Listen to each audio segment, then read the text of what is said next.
ठीक है। देखो types of positive overlapping and types of bond. Types of positive overlapping and types of bond. पहला है end to and overlapping और head on overlapping. Bracket में लिखो sigma bond. Sigma bond when overlapping occurs on the internuclear axis, it is called head on overlapping. The type of bond formed in this type of overlapping is called sigma bond. तो ये and to and overlapping क्या होती है इसके बारे में अभी बात करें। देखो टाइप्स ऑफ इसी में टाइप्स ऑफ सिग्मा बॉन्ड। तो जब भी ओवरलैपिंग हो रही है और ओवरलैपिंग में जो ओवरलैपिंग है इंटरन्यूक्लियर एक्सिस के बीच में, जैसे मान लें कि एक एस ऑर्बिटल में यहाँ पे मैंने पॉजिटिव दिखाया। ये पॉजिटिव क्या रिप्रेजेंट कर रहा है अभी? नहीं, अब ये पॉजिटिव न्यूक्लियस रिप्रेजेंट कर रहा है। तो जब साई फंक्शन वाला जब मैंने कह दिया कि सब पॉजिटिव ओवरलैपिंग की ही बात कर रहे हैं, तो अब ये पॉजिटिव निगेटिव दिखाने का मतलब नहीं। और ये भी एस ऑर्बिटल है। यहाँ पर इंटरन्यूक्लियर एक्सिस किसको बोलते हैं हम लोग? दोनों न्यूक्लियस को ऐसे मिला। तो ये जो एक्सिस होती है, ये जो लाइन होता है, इसी को हम लोग क्या बोलते हैं? इंटरन्यूक्लियर एक्सिस बोलते हैं। और ये जो ओवरलैपिंग हो रही है, इंटरन्यूक्लियस एक्सिस के ऊपर हो रही है या इसके दोनों साइड हो रही है? इंटरन्यूक्लियर एक्सिस के ऊपर ही हो रही है। ये इंटरन्यूक्लियर एक्सिस है और ओवरलैपिंग कहाँ हो रही है? उसी इंटरन्यूक्लियर एक्सिस में। इसको हम लोग कैसी ओवरलैपिंग बोलेंगे? एंड टू एंड ओवरलैपिंग बोलेंगे या फिर कैसी ओवरलैपिंग बोलेंगे भाई? हेड ऑन ओवरलैपिंग बोलेंगे। और यहाँ पे जो बॉन्ड बनेगा इसको हम क्या बोलेंगे? Sigma bond. और यहाँ पे क्योंकि एक एस ऑर्बिटल से ओवरलैप कर रहा है, इसको हम क्या बोलते हैं? S sigma bond. Sigma bond को कैसे रिप्रेजेंट करते हैं? ऐसे एस सिग्मा बॉन्ड बोलते हैं। अच्छा, अगर पी ऑर्बिटल है और एक दूसरा पी ऑर्बिटल है, इनके बीच में ओवरलैपिंग हो रही है, ठीक है। न्यूक्लियस कहाँ होता है? यहाँ पे। तो अगर न्यूक्लियस को कनेक्ट करेंगे तो ये जो ओवरलैपिंग है ऑन द इंटरन्यूक्लियर एक्सिस है या साइड में? इंटरन्यूक्लियर एक्सिस के साइड में। हाँ, इंटरन्यूक्लियर एक्सिस के ऊपर ही ओवरलैपिंग हो रही है, इसलिए हम इसको कैसे ओवरलैपिंग बोलेंगे? हेड ऑन ओवरलैपिंग या एंड टू एंड ओवरलैपिंग। और यहाँ पे जो सिग्मा बॉन्ड बनेगा इसको हम क्या बोलेंगे? P sigma bond.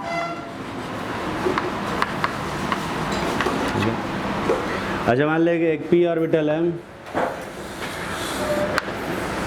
और एक एस ऑर्बिटल है। तो इस ओवरलैपिंग से जो सिग्मा बॉन्ड बनेगा उसको क्या बोलेंगे? sp सिग्मा बॉन्ड बोलेंगे।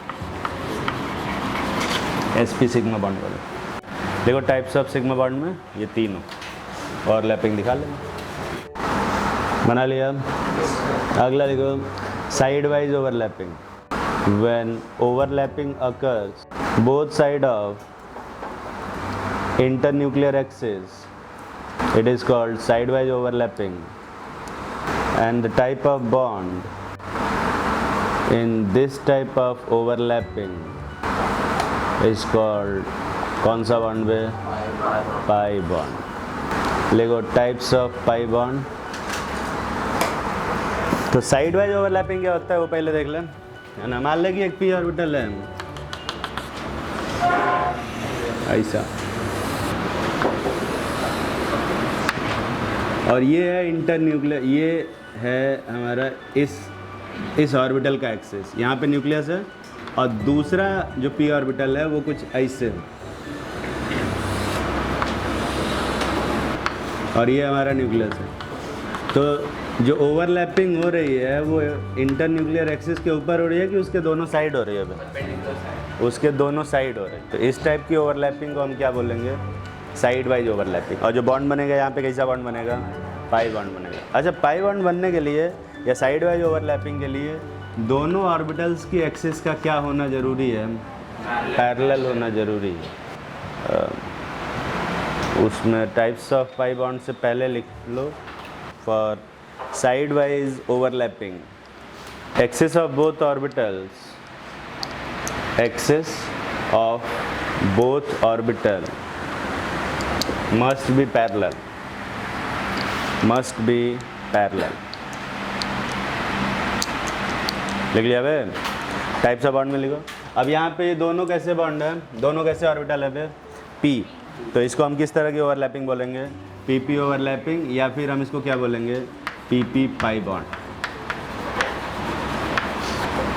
कैसा बॉन्ड बोलेंगे, पीपी पाई बॉन्ड। और दूसरा है इस तरह का, मान लो एक ऐसा डी ऑर्बिटल है,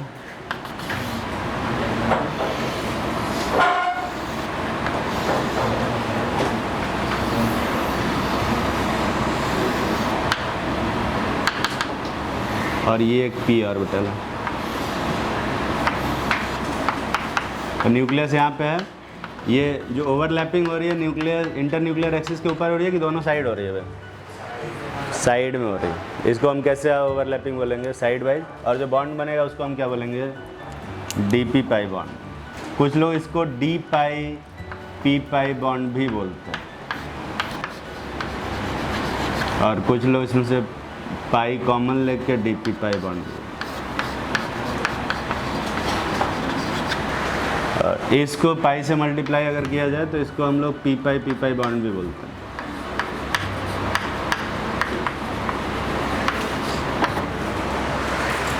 तो पी पाई माइनस पी पाई नहीं है, तो पी पाई बॉन्ड। तो तुम कुछ भी बोल सकते हो, या तो पी पाई बॉन्ड बोलो या पी पाई बॉन्ड बोलो, दोनों ही सही है, दोनों ही सही है।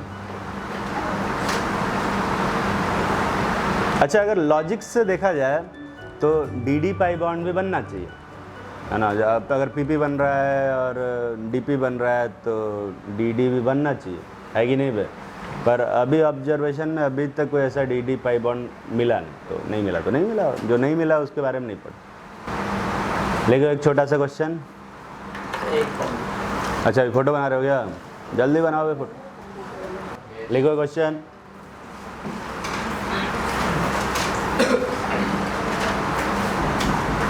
draw the overlapping of orbital in the formation of following compounds। following compounds, पहला लिखो H2, दूसरा लिखो F2, तीसरा लिखो HF, चौथा लिखो O2, अगला N2, H2S, अगला है PH3, नेक्स्ट है SO2, SO3,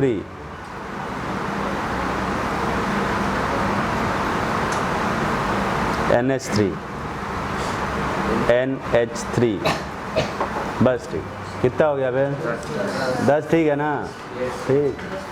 मैं तुम लोग थोड़ी सी हेल्प कर देता हूँ, कुछ बना देता हूँ, कम से कम पहला वाला तो बना ही दूँ। हाइड्रोजन का इलेक्ट्रॉनिक कॉन्फ़िगरेशन क्या होता है भाई, हाइड्रोजन का 1s1। हाइड्रोजन में कितने अनपेयर्ड इलेक्ट्रॉन है भाई, एक unpaired electron. Valence bond theory ये कहता है कि जो ऑर्बिटल की ओवरलैपिंग होती है या जो बॉन्ड फॉर्मेशन होता है वो किस टाइप की ऑर्बिटल की ओवरलैपिंग से होता है, हाफ फिल्ड एटॉमिक ऑर्बिटल की ओवरलैपिंग से होता है। तो हाइड्रोजन के पास एक हाफ फिल्ड एटॉमिक ऑर्बिटल है, कौन सा, S वाला। S के पास एक इलेक्ट्रॉन है सब, और दूसरे हाइड्रोजन के पास भी क्या है, एक हाफ फिल्ड एटॉमिक ऑर्बिटल है, वो भी कौन सा है, S। तो दोनों अभी अनपेयर्ड है, अनपेयर्ड होंगे तो स्टेबिलिटी ज़्यादा होगी कि कम होगी, कम होगी। अब ये दोनों आपस में ऐसे मिले, और ऐसे मिलेंगे तो ये वाला इससे ओवरलैप करेगा और ये वाला इससे ओवरलैप करेगा, और दोनों इलेक्ट्रॉन्स क्या हो जाएंगे, पेयर्ड हो जाएंगे। शेयर्ड नहीं, पेयर्ड।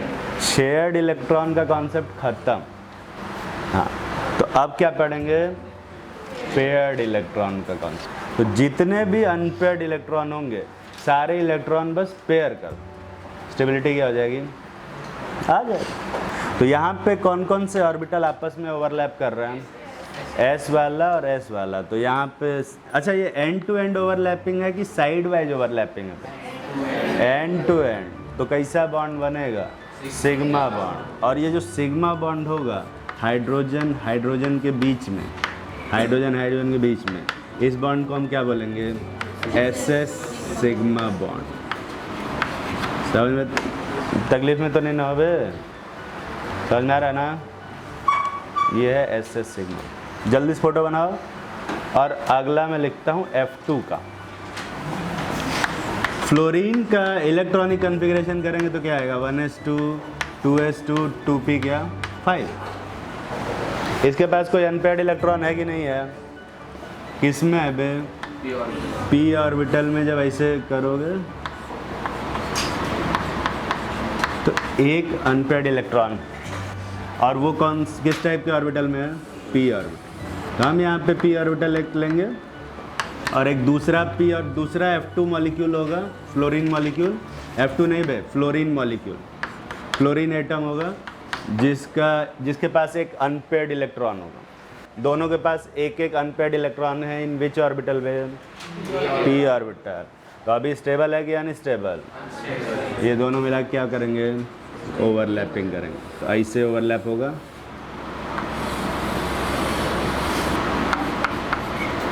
ये एंड टू एंड ओवरलैपिंग है कि साइड वाइज ओवरलैपिंग है। यहाँ जो बॉन्ड बनेगा सिग्मा बनेगा, पाई सिग्मा बॉन्ड, ठीक है। और इस टाइप ऑफ सिग्मा बॉन्ड को हम क्या बोलेंगे, पीपी सिग्मा बॉन्ड बोलेंगे, पीपी सिग्मा बॉन्ड बोलेंगे। छाप लोगे। तो क्या कोई HF का बना पाएगा, जल्दी बनाओ, HF का बना। हाइड्रोजन के पास अनपेयर्ड इलेक्ट्रॉन किस में है, s ऑर्बिटल में। और s ऑर्बिटल कैसा होता है वे, स्फेरिकल। और फ्लोरीन के पास कौन सा ऑर्बिटल है, p ऑर्बिटल में।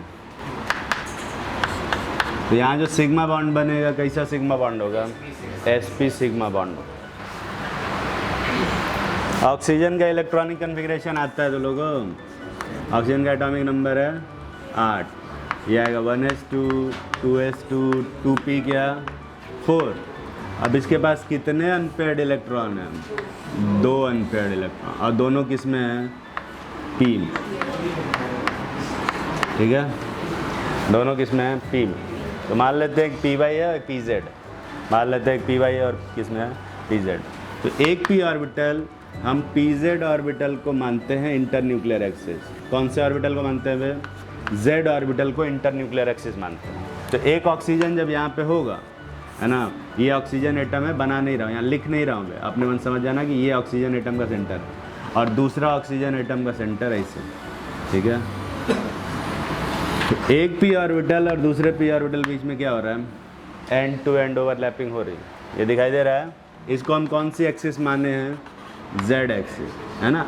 कोई भी एक्सिस मान सकते हो, कोई फ़र्क नहीं पड़ता है, पर कन्वेंशन z एक्सिस का ही। तो केमिस्ट्री के अंदर ये माना जाता है कि z एक्सिस ही इंटरन्यूक्लियर एक्सिस है, या फिर इंटरन्यूक्लियर एक्सिस को ही हम कौन सा एक्सिस मान लेते हैं, z। कहीं कहीं किताबों में x एक्सिस भी माना हुआ है, कोई फ़र्क नहीं पड़ता। हालांकि NCERT में क्या माना है भाई, z एक्सिस। तो z एक्सिस अगर NCERT में मानता है तो तुम भी क्या मानोगे, z एक्सिस ही मानो। तो कैसा ओवरलैपिंग दिखा रहा है, देख ले। और दूसरा है कौन सा ऑर्बिटल, ये। और दोनों p ऑर्बिटल के बीच में कितने का एंगल होता है, 90 डिग्री, पढ़े हो ना। तो ये मैंने कौन सा ऑर्बिटल बनाया, d ऑर्बिटल बनाया कि 2p ऑर्बिटल बनाया, 2p ऑर्बिटल है। ये d ऑर्बिटल नहीं है, ये है हमारा pz ऑर्बिटल,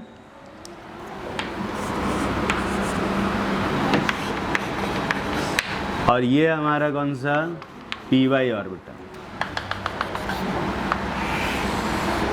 तो pz ऑर्बिटल और pz ऑर्बिटल में तो एंड टू एंड ओवरलैपिंग हो गई और दोनों इलेक्ट्रॉन पेयर हो गए।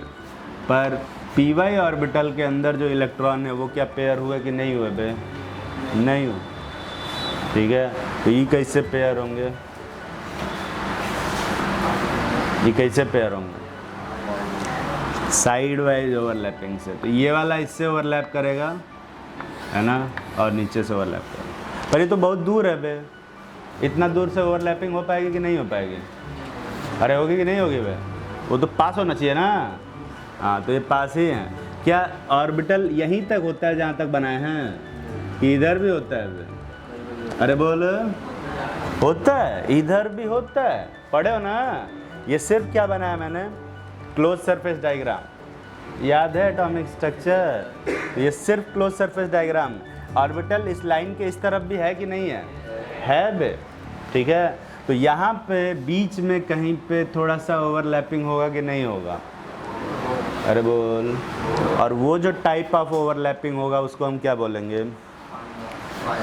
Side wise overlapping. और जो यहाँ पे बॉन्ड बनेगा वो कौन सा बॉन्ड होगा?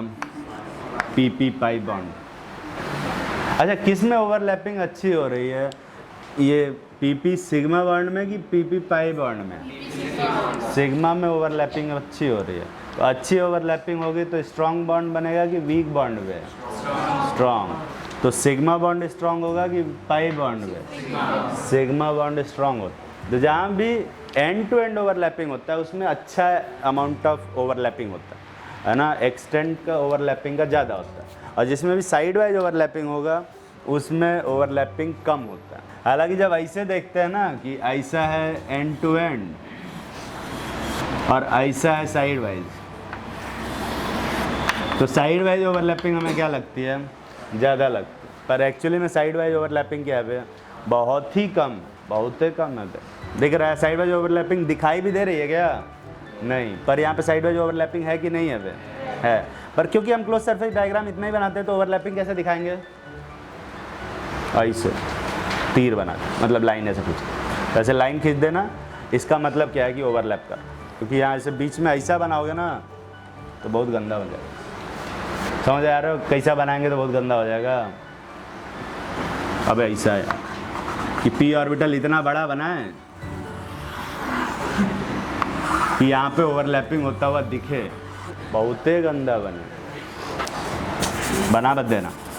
ओवरलैपिंग दिखाने के लिए फ़ोटो को ख़राब नहीं कर सकते, फ़ोटो सुंदर बननी चाहिए। ये है फ़ोटो। तो ऑक्सीजन यहाँ पे ये ऑक्सीजन है और ये भी ऑक्सीजन है। ऑक्सीजन के बीच में एक तो कौन सा बॉन्ड है? सिग्मा। कौन सा सिग्मा वे? PP sigma. और दूसरा कौन सा बॉन्ड है? Pi bond, PP pi bond. ठीक है, तो इसमें से कौन सा सिग्मा बॉन्ड है और कौन सा पाई बॉन्ड है? नीचे वाला कौन सा बॉन्ड है वे? और ऊपर वाला? ऐसा कुछ नहीं होता, कोई भी सिग्मा हो सकता है, कोई पाई हो सकता है, बस रिप्रेजेंटेशन है। नाइट्रोजन का इलेक्ट्रॉनिक कन्फिग्रेशन करेंगे। कितने अनपेयर्ड इलेक्ट्रॉन आ रहे हैं? 1s2, 2s2, 2p3। कितने अनपेयर्ड इलेक्ट्रॉन है बे? 3। और तीनों ही किस में है? p में। तो 3 p ऑर्बिटल होंगे। एक तो कौन सा? ये pz। और नाइट्रोजन का ये दूसरा वाला pz और pz आपस में ओवरलैप करेंगे और कैसा बॉन्ड बनाएंगे? सिग्मा। ठीक है, लेकिन ये जो दूसरा है वो कौन सा होगा? py। अब py और py आपस में ओवरलैप कर पाएंगे कि नहीं बे? एंड टू एंड तो नहीं कर पाएंगे, साइड वाइज करना पड़ेगा। तो ये यहाँ पे एक अनपेयर्ड इलेक्ट्रॉन, यहाँ पे एक अनपेयर्ड इलेक्ट्रॉन, इन दोनों के बीच में साइड वाइज ओवरलैपिंग होगी ऐसे। और तीसरा जो ऑर्बिटल है वो है z ऑर्बिटल। अब z ऑर्बिटल कैसा होता है? 45 डिग्री पे कि 60 डिग्री पे? 90 डिग्री पे। इसे बाहर की तरफ होता है, इसे ये z ऑर्बिटल ऐसे बाहर निकला। तो बाहर बना सकते हैं कि नहीं बना सकते हैं? क्यों बे? 2D photo. मेरे पास बोर्ड 2D है, पर फोटो कैसा बनाना है? 3D। तो मैं ऐसा बीच में से ना ऐसे दिखाऊंगा, ऐसे दिखा भले रहा हूँ, पर ये है क्या इतना पे? कितने एंगल पे? ये 90 डिग्री के एंगल पे है। तो अब ये दोनों ही 90 डिग्री पे ऐसे बाहर की तरफ होंगे तो कैसा ओवरलैपिंग करेंगे? ये भी साइड वाइज ओवरलैपिंग करेंगे। डिफरेंट कलर की पेन दिखाओ, पेन से बनाओगे तो अच्छे से दिख जाएगा। एक ही में दिखाओगे खिचड़ी बन जाएगा, बाद में पता भी नहीं चलेगा कि ये है क्या। तो ये कैसा बॉन्ड बना बे, ये बीच वाला सिग्मा, PP सिग्मा, और ये वाला कैसा बना पाई, और ये भी कैसा बना PP पाई बॉन्ड। तो टोटल कितने बॉन्ड बने हैं? 3। नाइट्रोजन में 3 बॉन्ड बनते हैं, इसमें से 2 सिग्मा होते हैं और 2 क्या होंगे पाई, सॉरी 1 सिग्मा होंगे और 2 क्या होंगे बे पाई। कौन सा वाला पाई होगा? ऊपर वाला, और नीचे वाला तो पाई होगा, बीच वाला क्या होगा? ऐसा कुछ भी नहीं होता, तुम जो चाहे वो बना। अगला क्या है? H2S। बना पाओगे H2S का फोटो? जल्दी बनाएं। मैं सल्फर का इलेक्ट्रॉनिक कॉन्फ़िगरेशन कर देता हूँ। यह आएगा 3p4, मतलब कितने अनपेयर्ड इलेक्ट्रॉन में? 2 अनपेयर्ड इलेक्ट्रॉन। सल्फर के कौन से ऑर्बिटल में अनपेयर्ड इलेक्ट्रॉन है? p orbital. सल्फर का आइटम होगा कौन कौन सा? मान लेंगे एक pz है, तो एक अनपेयर्ड इलेक्ट्रॉन pz में है और एक अनपेयर्ड इलेक्ट्रॉन किस में है? py। ठीक है, ऊपर वाले लोब में कि नीचे वाले लोब में? कहीं बनाओ कोई फर्क नहीं पड़ता, मैं नीचे बना रहा हूँ क्यों? क्योंकि ऊपर जगह नहीं। और हाइड्रोजन के पास कौन से ऑर्बिटल में इलेक्ट्रॉन है? s ऑर्बिटल में। इसका s ऑर्बिटल कैसा होगा? स्फेरिकल। ये इससे अनपेयर्ड, इससे पेयर्ड हो जाएगा, और इसका वाला इससे इसके साथ पेयर्ड हो जाएगा। ऐसे ही तो बनाते थे। तो दोनों इलेक्ट्रॉन पेयर हो गए क्या? तो दोनों इलेक्ट्रॉन पेयर हो गए ना। ये कैसा ओवरलैपिंग है? End to end. और ये भी कैसा ओवरलैपिंग है? End to end. तो यहाँ पे बीच में सल्फर है, तो कितना दूरी पे इस डायरेक्शन में हाइड्रोजन होगा? इस कुछ दूरी पे होगा। और इसके कितने एंगल पे दूसरा वाला हाइड्रोजन एटम होगा? 90 डिग्री पे। ठीक है, तो अगर मुझे एक हाइड्रोजन और एक सल्फर की पोजीशन पता है, तो क्या मैं दूसरे हाइड्रोजन की पोजीशन बता सकता हूँ? बता सकता। इसको हम लोग बोलते हैं directional nature of covalent bond. क्या बोलते हैं वे? Directional nature of covalent bond. मतलब हमें डायरेक्शन पता है कि हाइड्रोजन किस डायरेक्शन में होगा। क्या आयनिक में ऐसा बता सकते थे? आयनिक में नहीं बता सकते थे। अरे बताया तो था यार, भूल गए क्या तुम लोग? आयनिक में नहीं बता सकते, सिर्फ किस में बता सकते हैं? कोवेलेंट। यहाँ पे एंगल कितना आ रहा है? 90। ठीक है, और 90 क्यों आ रहा है बे? क्योंकि ये py का ओवरलैपिंग है इसके साथ, और ये pz का ओवरलैपिंग है इसके साथ दोनों। और py और pz में कितने का एंगल होता है? 90। यहाँ पे जो H2S में एंगल आता है लगभग 90 के बराबर ही होता है, 91 डिग्री लगभग। तो ऑलमोस्ट 90 का एंगल यहाँ पे ऑब्जर्व होता है। समझ में आ रही है बात? अगला लिखो। अगला क्या था? PS3 बना पाओगे? फॉस्फोरस के कौन से ऑर्बिटल में इलेक्ट्रॉन खाली है? 3p3 है। कितने अनपेयर्ड इलेक्ट्रॉन है? 3। कौन से ऑर्बिटल में? p orbital. अपने मन से बना पाओगे? जल्दी बनाओ। फॉस्फोरस के पास कौन कौन से ऑर्बिटल में अनपेयर्ड इलेक्ट्रॉन है? px, py और pz कैसे बनाएंगे बे? अब ऐसे बीच में बना दिया है, पर तुम्हें समझ में आ रहा है ना? हाँ, तो एक pz में है, एक इसमें। और s ऑर्बिटल ओवरलैप करेगा हाइड्रोजन का इससे। ठीक है, और ये सारे इलेक्ट्रॉन क्या हो गया? पेयर। तो अगर यहाँ बीच में फॉस्फोरस है, तो कितना डिग्री पे यहाँ हाइड्रोजन होंगे? सारे सभी 90 पे होंगे। और ये तो ये एंगल 90 का है, सॉरी ये एंगल कितने का है? 45 की 35? 90। और ये एंगल 90, और ये बड़ा वाला एंगल में वो भी 90 है। ऐसा कैसे हो सकता है?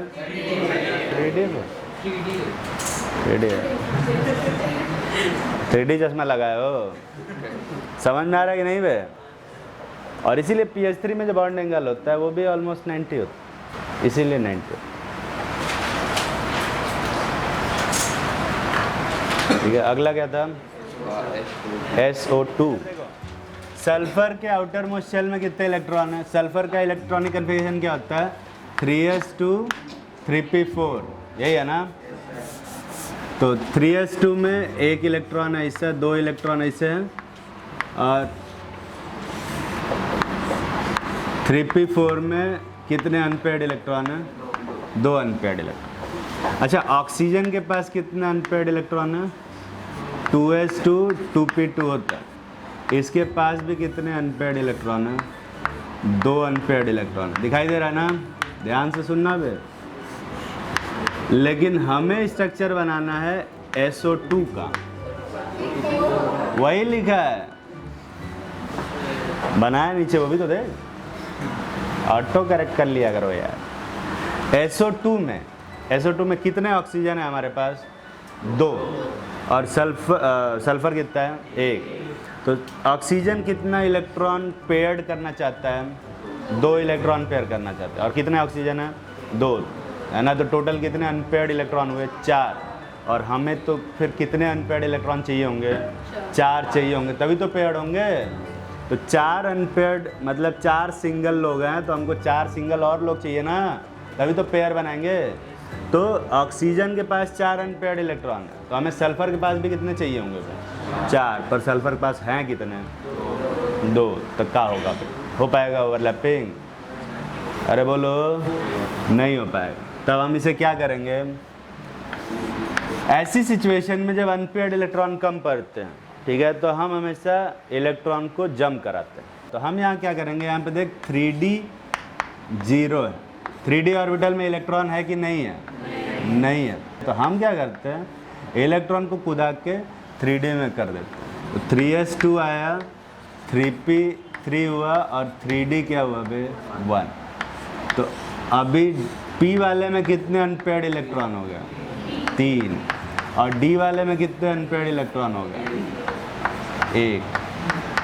इस स्टेट, अच्छा ये ग्राउंड स्टेट है कि एक्साइटेड स्टेट है? ग्राउंड स्टेट नहीं है। कौन सा स्टेट है? Excited state. क्योंकि ग्राउंड स्टेट तो ये कन्फिग्रेशन, वहाँ पे रूल फॉलो हो रहा है, ब्रेक हो रहा है? कौन सा रूल बे? अब फ्रेंड्स, है ना, लोअर एनर्जी के ऑर्बिटल में नहीं है इलेक्ट्रॉन, हायर एनर्जी के ऑर्बिटल में चले गए हैं। इसको हम लोग एक्साइटेड स्टेट बोलते हैं। ये पॉसिबल है कि नहीं पॉसिबल है? शॉर्ट टर्म के लिए पॉसिबल है, पर ग्राउंड स्टेट में ऐसे ही रहेगा सर। तो अगर सल्फ़र अगर है तो ऐसे ही रहेगा, लेकिन अगर सल्फ़र को कहीं से एनर्जी मिल जाए तो हम इसको इस एक्साइटेड स्टेट में कन्वर्ट कर दें। कितने अनपेयर्ड इलेक्ट्रॉन हो गए? 4। 3 किस में है? P में। और 3 किस में है बे? A किस में है? D में। अब ध्यान से देखना क्या बना रहा है। यहाँ पे सल्फर का एटम है,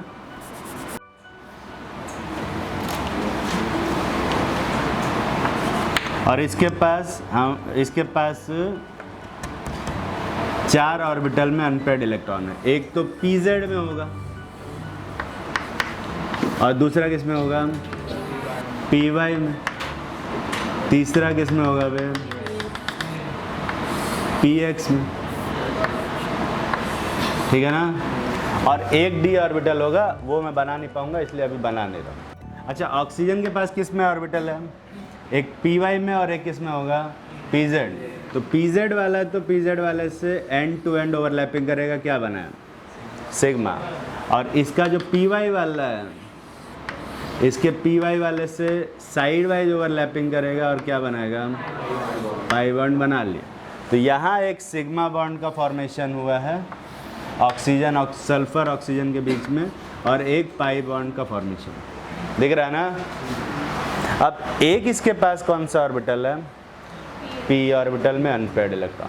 तो ऑक्सीजन का एक p ऑर्बिटल इसके साथ तो क्या ही कर लेगा?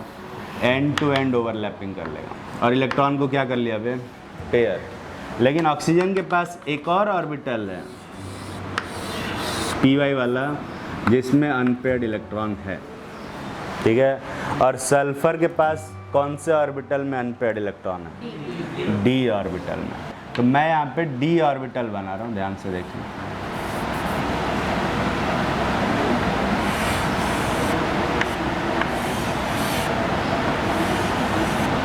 ये जो मैंने बनाया, ये कौन सा ऑर्बिटल है?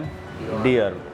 और इस d ऑर्बिटल में जो अनपेयर्ड इलेक्ट्रॉन होगा वो इसके साथ क्या करेगा फिर, साइड वाइज ओवरलैपिंग करेगा। कैसी ओवरलैपिंग, साइड वाइज ओवरलैपिंग करेगा। तो यहाँ से किस तरह का बॉन्ड का फॉर्मेशन होगा, पाई बॉन्ड। पर ये टाइप ऑफ जो पाई बॉन्ड है वो क्या है, डी पाई पी पाई बॉन्ड।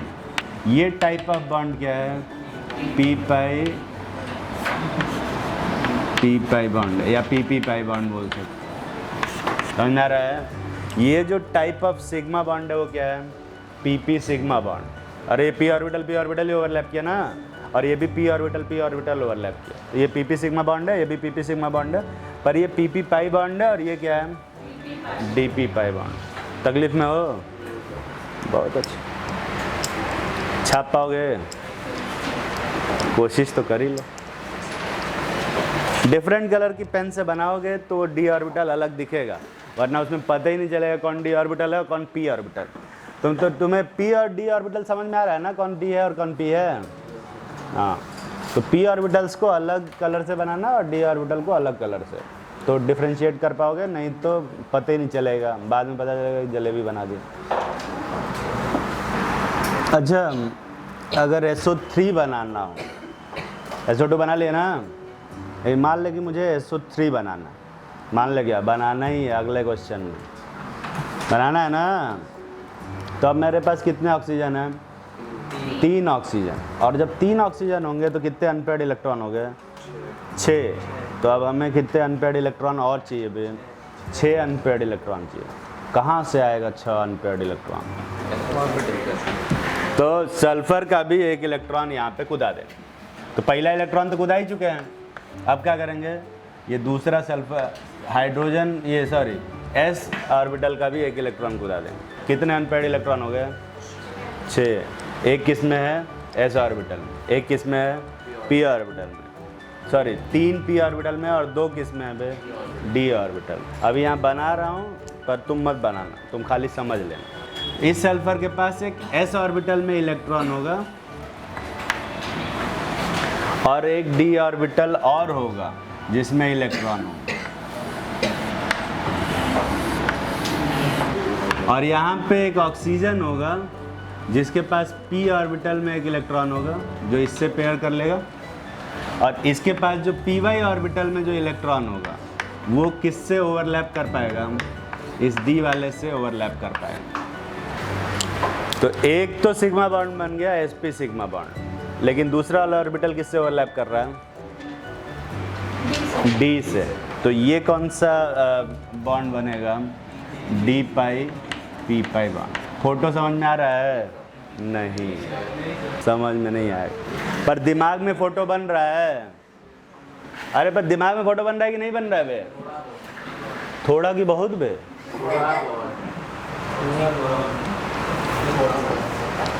थोड़ा बहुत क्या होता है, या तो थोड़ा है तो बहुत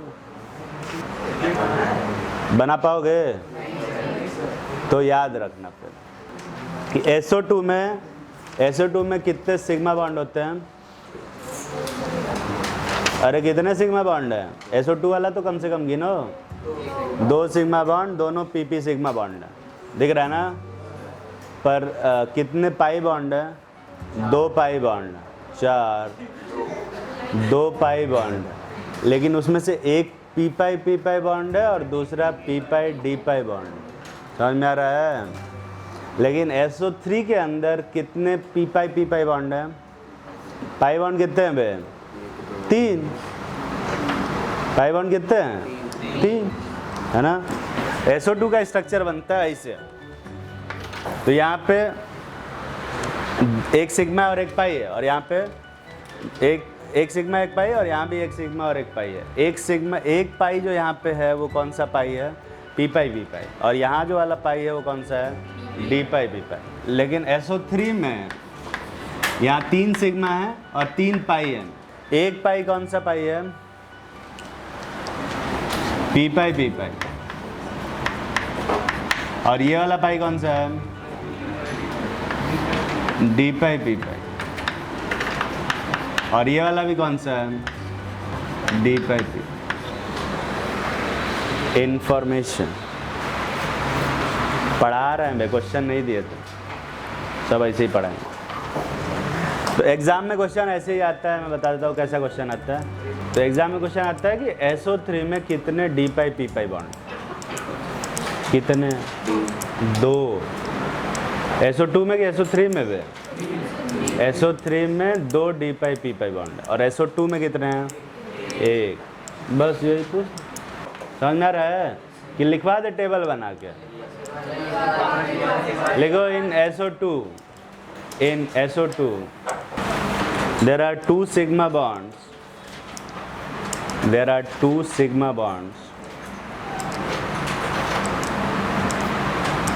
both are PP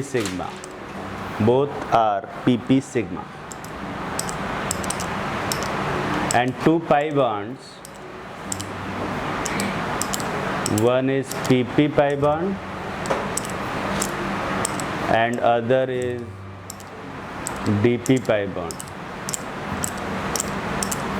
उसको क्या भी बोलते हैं, P पाई बॉन्ड या एक D पाई P पाई बॉन्ड। समझ में आ रहा है ना? ये इन SO2 है, and in SO3 there are 3 sigma bonds,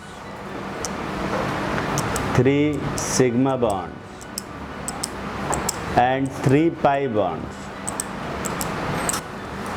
One is P pi bond and two are D pi P pi bond. 2 are D pi P pi bond। अच्छा, ये समझ में आ रहा है कि खाली याद करोगे भी? इसको समझना ज़्यादा ज़रूरी है, याद मत कर लेना। हाँ, फोटो बनाने की ज़रूरत नहीं है, फोटो समझ में आना चाहिए। अगला क्या है? अगला क्या है? NH3 अमोनिया देखते हैं। नाइट्रोजन में जो इलेक्ट्रॉनिक कन्फिग्रेशन है 1s2 2s2 2p क्या 3, कितने अनपेयर्ड इलेक्ट्रॉन है? 3। कौन कौन से ऑर्बिटल में? px py और pz। और हाइड्रोजन हमारे पास कितने हैं? 3 है ना। और तो तीनों हाइड्रोजन मिला के कितने अनपेयर्ड इलेक्ट्रॉन हैं? 3। और कौन से ऑर्बिटल में? s। तो नाइट्रोजन का एक s और एक p ऑर्बिटल होगा pz जिसमें अनपेयर्ड इलेक्ट्रॉन है। एक किसमें होगा बे? py। और एक किसमें होगा? pz जिसमें अनपेयर्ड इलेक्ट्रॉन। दिख रहा है ना?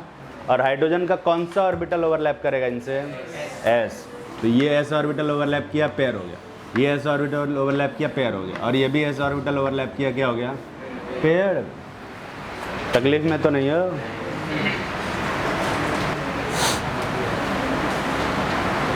तो नाइट्रोजन यहाँ पे है, तो यहाँ हाइड्रोजन होगा, ये हाइड्रोजन होगा, और ये भी क्या होगा बे? हाइड्रोजन। ये एंगल कितना आएगा? अरे बोलो 90। ये एंगल कितना होगा?